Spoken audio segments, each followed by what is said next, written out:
Chers sujets du Royaume de France, chers amis chevaliers, bienvenue sur la chaîne de l'aventurier catholique. Je vais parler à nouveau de Matthieu TikTok, non pas en réponse à une vidéo de l'abbé Pagès, mais en forme d'interrogation que je lui adresse. Il produit un short, une petite vidéo intitulée « Rendre la soutane » qui fait le buzz. Voilà, que j'ai vu hier soir, que des amis abonnés en plus ont vu et me signalent, et vidéo à laquelle j'ai fait un commentaire que vous pourrez lire sous le short. Et dans ce commentaire, j'exprime un doute. Voilà, il se trouve que Matthieu Jasseron n'a jamais été catholique.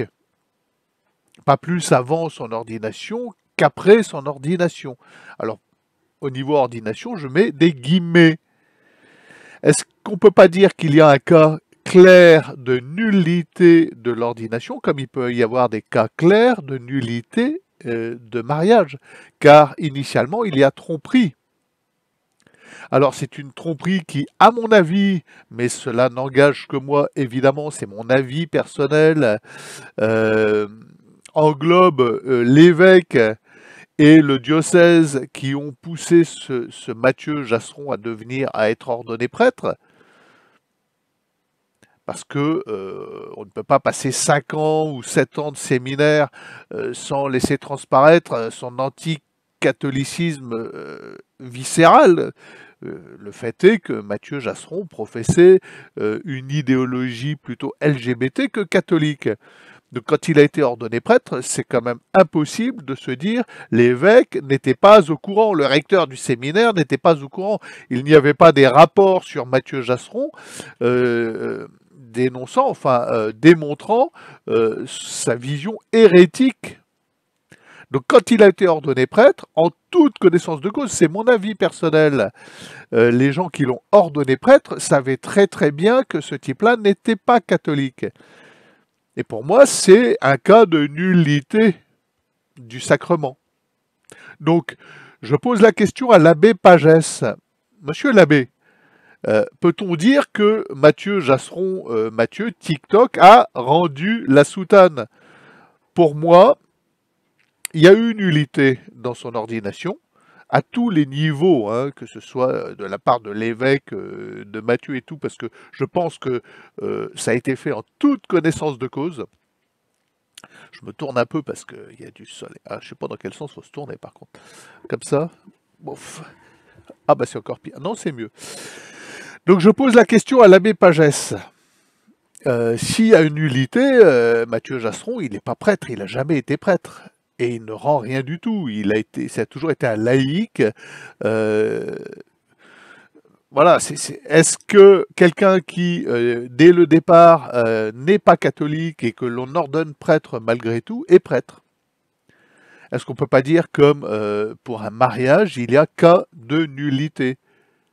Parce qu'il y a eu tromperie. C'est la question que je pose. Et je pense que c'est une bonne question, surtout par les temps actuels. Et je pense qu'il y a dans les séminaires actuellement tout un tas de jeunes prêtres qui aspirent vraiment à la tradition, à un retour à la verticalité par le rite sacré de l'Église de toujours. Et il y a aussi un paquet de jeunes gugus, alors il y en a peut-être moins qu'il y a 10 ans ou 20 ans, de jeunes gugus infiltrés avec une idéologie de gauchiste. Et ces gens-là, quand ils seront ordonnés prêtres, seront-ils prêtres? Puisqu'ils ne professeront pas le catéchisme de l'Église catholique. Et que les évêques les ordonneront en toute connaissance de cause.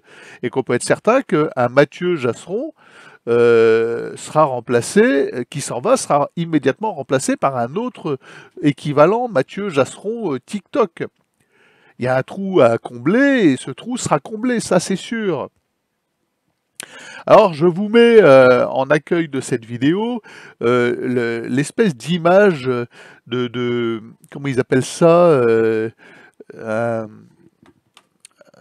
enfin, c'est le symbole du jubilé de l'an 2025. Alors le jubilé, ça se passera dans l'Église catholique, me demandez pas trop. Voilà, on y voit une espèce euh, de pèlerine avec des coquilles Saint-Jacques dans les yeux, avec une croix, des chaussures crottées. Alors, je vous mets ça en incrustation. C'est soi-disant parce que on veut inclure la culture pop dans l'Église pour attirer des jeunes. Hallucinant, hallucinant. C'est exactement, moi, tous les jeunes que je rencontre sont dégoûtés, même les jeunes non catholiques en recherche, parce que la jeunesse actuelle est en quête d'authenticité, est en quête de verticalité. Elle est en quête de véritable spiritualité, de spiritualité de nos pères, de spiritualité qui ont fondé des civilisations. Elle n'est pas en quête de bouillie intersidérale, de bouillie cosmique pop. Donc, on voit une église moderniste, conciliaire, je ne sais quoi, qui fait fausse route à nouveau. Voilà, qui nous colle une espèce de... Voilà, c'est une mascotte, c'est le mot que je cherchais. Le matin, j'ai du mal à rassembler les idées. Le café n'a pas encore fait tout à fait effet. Ça nous met... donc, c'est encore fausse route, quoi. C'est n'importe quoi. Au lieu de mettre l'accent sur ce qui va permettre de sanctifier, on nous colle une espèce de mascotte. Voilà, ben, faites des bandes dessinées si vous voulez, mais mettez en avant la croix de notre Seigneur, mettez en avant son sacrifice, mettez en avant ce qui fait que nous sommes catholiques, et pas une pseudo-culture pop afin d'attirer des jeunes. Les jeunes ne sont plus attirés par ça, c'est à côté de la plaque. D'autant que dans le coin, vous verrez dans le coin en haut à gauche de cette espèce d'image, je suis désolé, on nous ressort le LGBTisme dans toute son horreur. Donc l'église inclusive LGBT est ce que vous voulez. C'est vraiment n'importe quoi. Alors dites-moi ce que vous pensez de tout ceci en commentaire. Moi, personnellement, j'en ai marre. J'en ai marre de ces évêques qui font l'inverse de ce qu'il faudrait faire pour attirer les âmes. Et surtout pour répondre à la mission de l'Église, qui est le salut des âmes. Mais sachez, chers amis évêques, si vous me regardez, que les jeunes, tous ceux que je rencontre, et j'en rencontre de toute nature, je ne rencontre pas que des catholiques, les jeunes de toute nature ont soif de liturgie authentique, sont attirés par la messe romaine, la messe de toujours. Et ça vous fait peur. Voilà. Alors les amis, abonnez-vous et à demain peut-être.